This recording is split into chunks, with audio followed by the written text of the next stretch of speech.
Last week, in partnership with WHC Lab, we plotted a lightning-quick IPL recipe using their thermotolerant high-voltage yeast. We got the backstory from WHC's Phil. They thought it was lager, lager made with lager yeast, but we were like, well, we actually made that in a week. Liquid inspiration from Lost and Grounded's Running with Scepters, and some technical help from that brewery's founder, Alex. So it will be quite interesting to see how this concoction comes out that you're Concoction's probably the right word for it, yeah. But as they say, when homebrewers make plans, God laughs. Yeah, it's my fault. Yeah, thanks. Yeah. We got there in the end. Yeah, call this a success. And it started so well.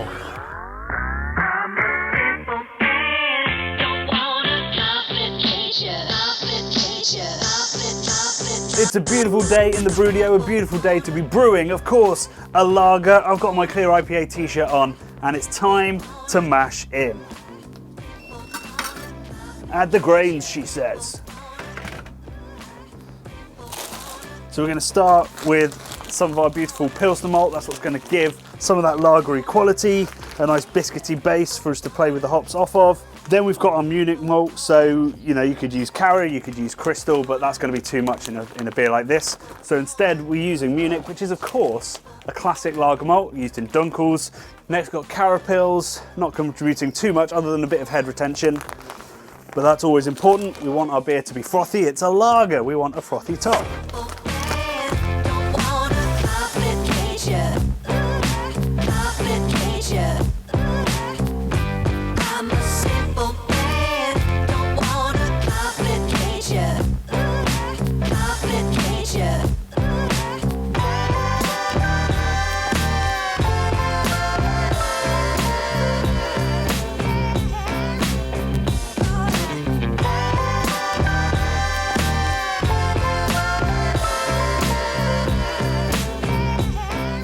So the bittering edition is in. We've got about half an hour before the first edition of our delicious aromery / bittering hop. So we're going to add some mosaic during the boil. I want to boil that down. I want to get it sticky, get some dankness out of it, as well as the kind of juicy fruit character. So this is the first edition, 15 minutes before the end of the boil. Let's get our face in this. Oh my God, I got a waft of juice just doing that. I haven't even undone the seal. Wow, yeah. Really overripe fruit in there. That smells really, really, really nice. Right, next is Motueka. So this is continuing our story of this being a lager. Motueka is the daughter of Saaz. It's like almost a sort of New Zealand Saaz, but it's got a big, big, bold aroma. So where Saaz is kind of strawberry and fresh grass, this is pina colada. Kind of pineapple-y, limey, lemony, slightly creamy coconutty thing going on. And then we get to the Nectaron. So this is not a hop I've ever brewed with before. It's not a hop I've ever rubbed before either. I just know what I'm told on the internet about this hop. So I'm gonna, oh wow, yeah. Really sticky, juicy, deep orange kind of aroma to that. Really oily pellet as well. That is loaded with hop oil. I feel like I'm going to sneeze. I've got too much hop powder in me. Alrighty, half an hour.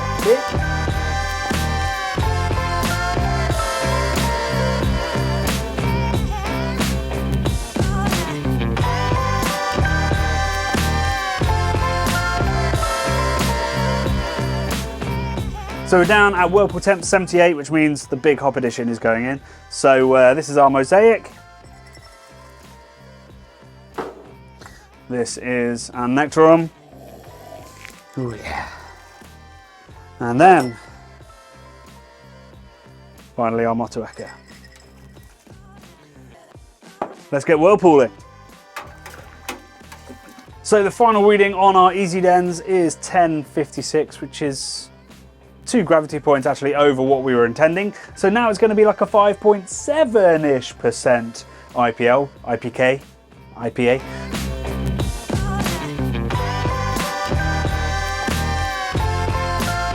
Okay, so yeast pitching time. We're just under the 30 degrees we want to ferment at, but the glycol chiller, rather the heating element, will deal with that. Here is our high voltage. We're going to be pitching 2 packs because we're pushing 6%. We want as much viable yeast in there as possible.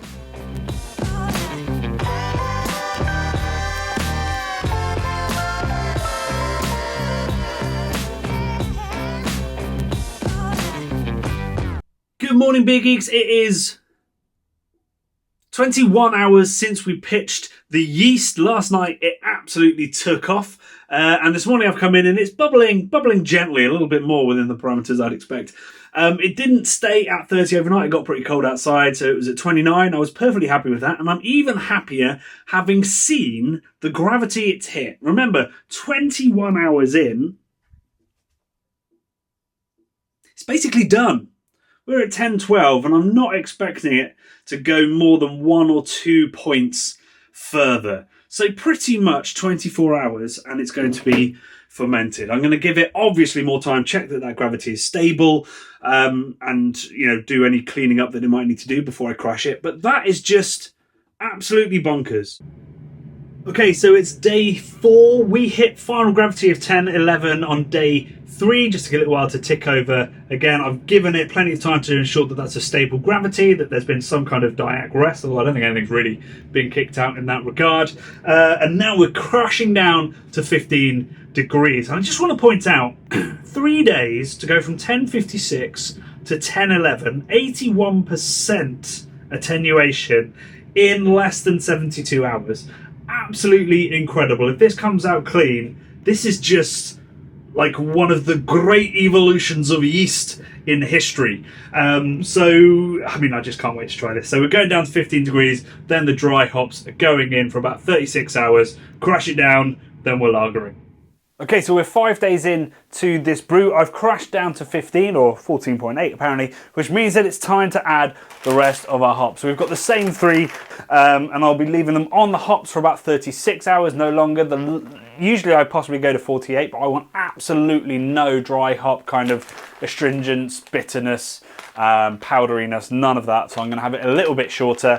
And I will rouse the hops once to get as much out of them as I can. Then once the hops come out, it's lagering time.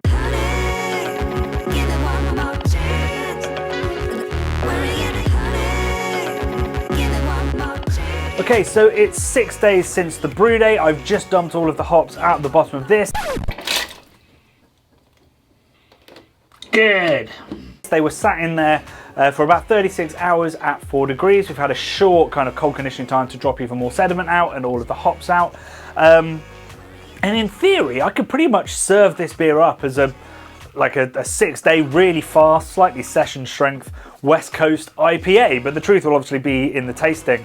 I'm also really intrigued to find out what it would taste like right now. A, to see if I could release it and drink it, but B, to see what that lagering process is going to do and whether this yeast does offer the opportunity to sort of, I don't know, like lagerify, Kolschify this recipe and get it even cleaner, crisper, more Pilsner-like.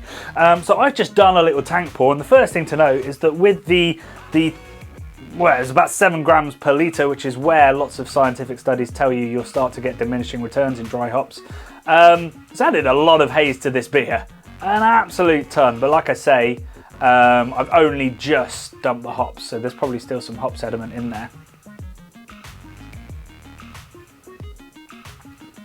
But it hasn't got any kind of snap, any kind of brightness, any kind of really citric finish other than that lime kind of hop character.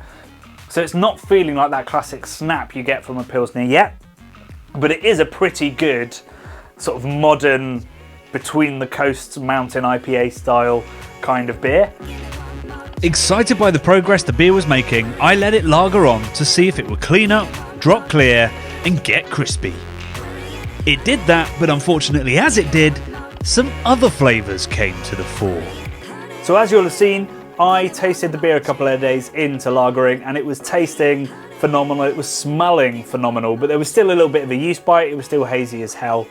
So I gave it another try about 5 days later when I was starting to think, oh, it might be time to package. Glycol's just kicked in. And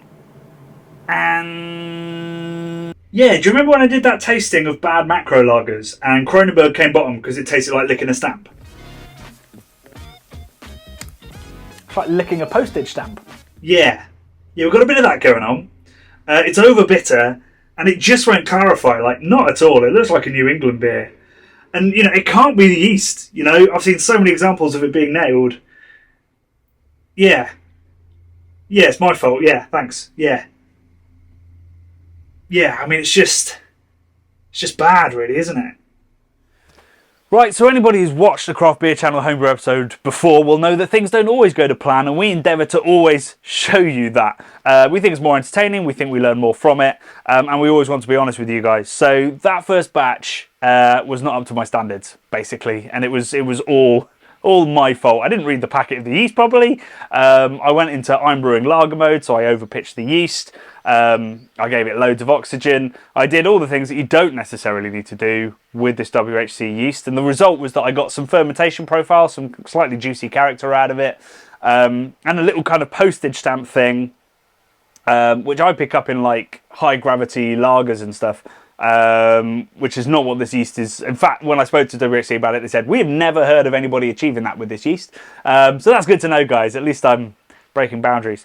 The other thing is it didn't quite clear properly as much as I'd want it. I want, you know, just the tiniest bit of hop haze, absolute max. And actually, I'd have tweaked the recipe a little bit more as well. A little bit more Munich, a little bit more kind of malt character to it. And maybe actually a little bit less hop character. It was, you know, all out juice from that nectar on, basically.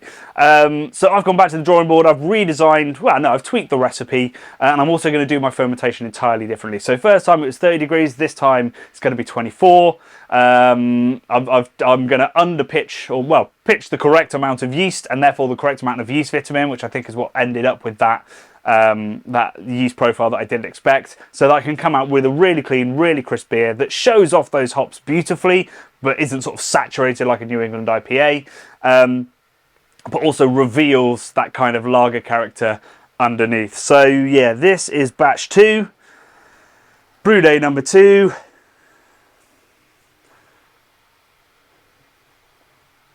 Let's start all over again. All right, I've just pressed the button, blimey.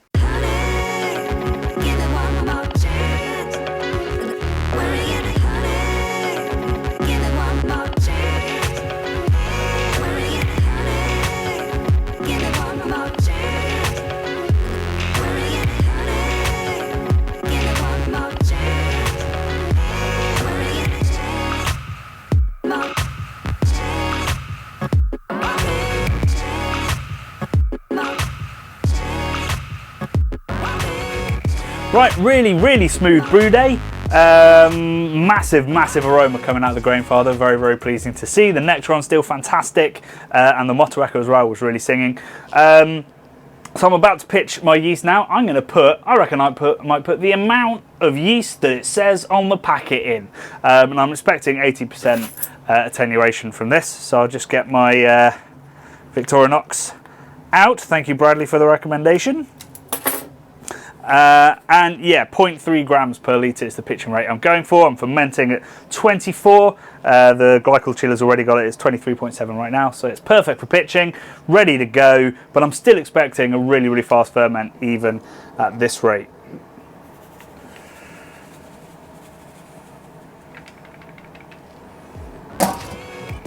Now we pray to the lager ale Kolsch gods that this one is exactly as I want it to be.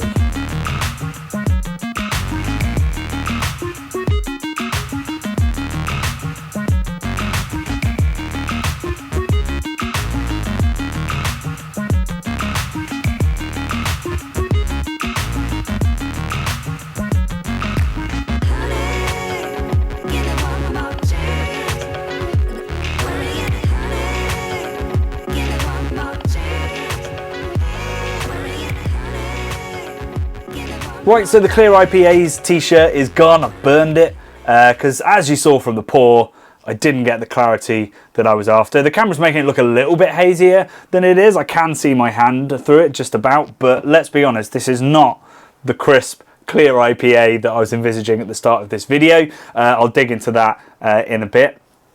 So visually, not what I was looking for, other than the lovely colour. Aroma-wise though, man, it is all there. There's a lovely nectarine, peachy, tangerine, just really kind of juicy character. but also there's quite a nice kind of piney citrusy thing as well. So I've got that kind of combination of old and modern American hops. And there is not an ester to be found. It is definitely hop derived, sharp and delicious. Let's see how it is on the palate.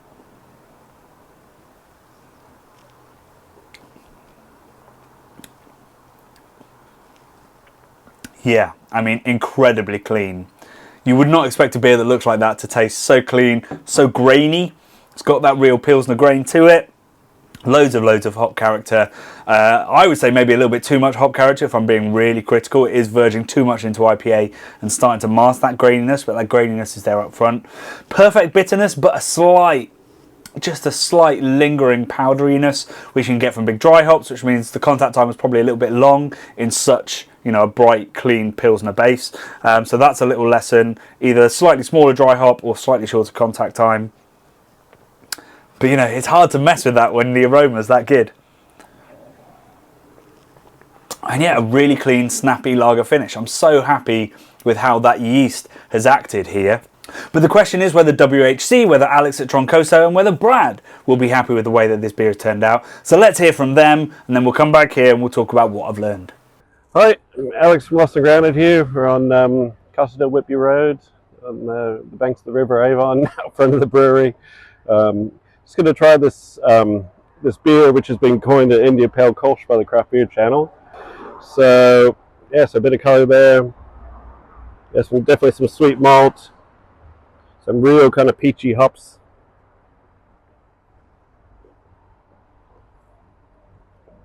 Yeah, I think the bitterness is about right. Yeah, quite fruity, but more from the hops, not from yeast esters. Yeah, a bit of malt character. Pretty dry finish. I would, yeah, call this a success. Cheers. So I was nervous coming into this because I was a bit reticent to call something an IPL when it's an ale yeast. And I also, as we've said, don't really believe that IPL is its sort of unique thing. But actually, the process of brewing this has taught me that it is. And the final beer has shown me some real joy in this style. I think this is a banging beer, and I hope you agree. Looks great, man. Nice tight head on that. Yeah, tight head, good head retention. A little bit too much haze, but a really nice colour. Nice colour. For sure, yeah. Tell me what you get on the aroma. Peachy. Peachy. Very peachy from that nectar on. Peachy. That's what it says from the hops, the nectar on hops. Yeah, I mean, peach is a flavour that we expect to get from yeast a lot of the time. But when we drink this, you'll know that it's not from the yeast. What else are you getting? I mean, it's crazy juicy. I'm getting like a liminess to it as well. Sorry, I'm sipping already. Yeah, definitely liminess, like freezer pop kind of really stinging lime peel, which is from that Motueka, and a kind of underlying juiciness from the Mosaic. I think there's some graininess, some honey, some Jacob's Cracker kind of freshness to it as well, which you wouldn't get in, you know, a beer that maybe looks that hazy like a New England IPA. I've got to try it first. Yeah, well, let's give it a go. Yeah, sorry. Dig in.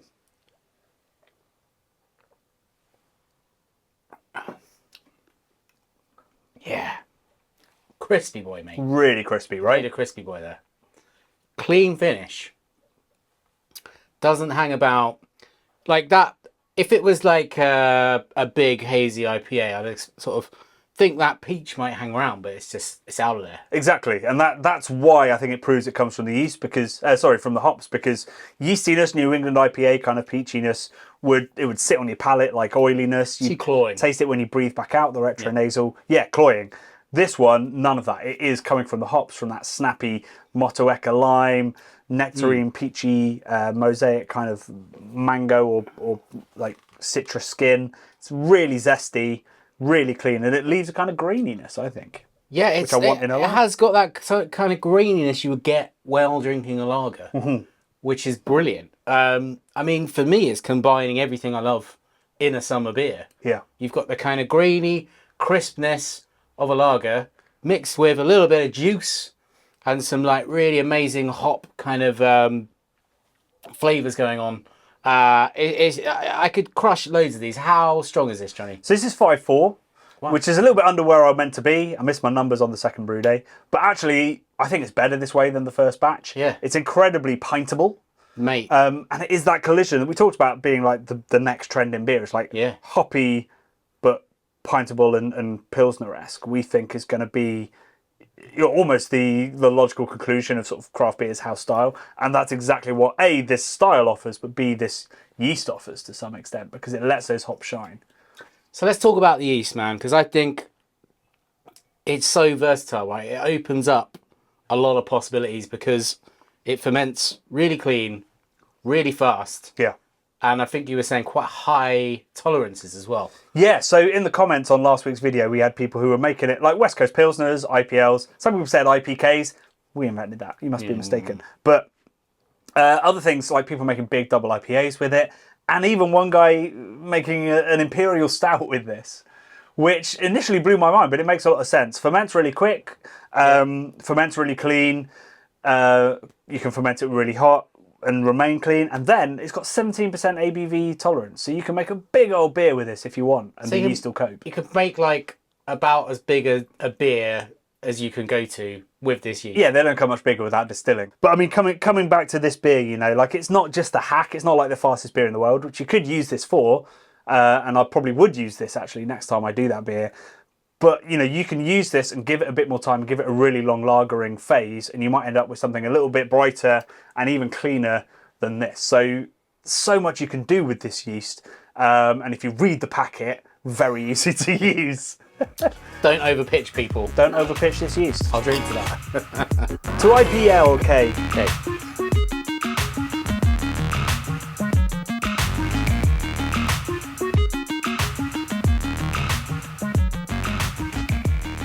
So we said at the start this was going to be a real technical challenge, and I think we've been proven right in that regard. This has been really eye-opening and really tricky.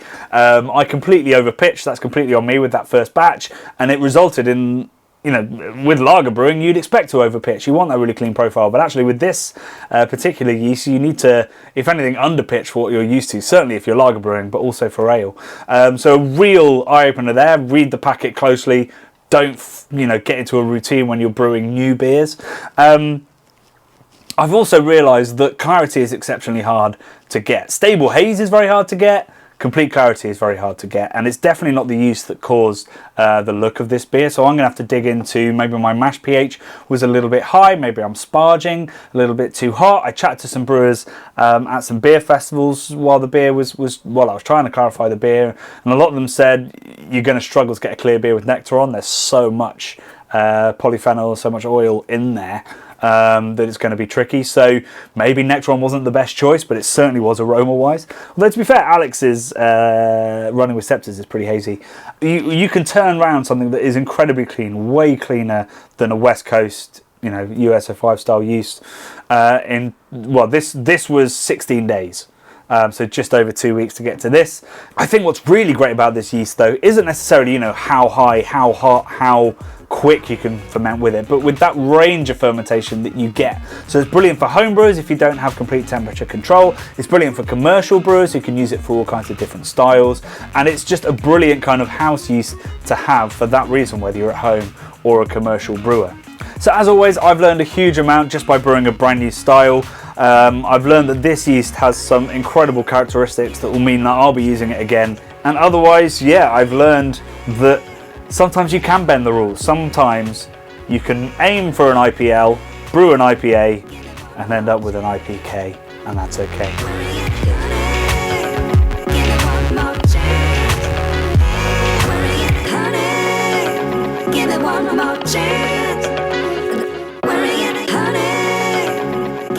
more chance.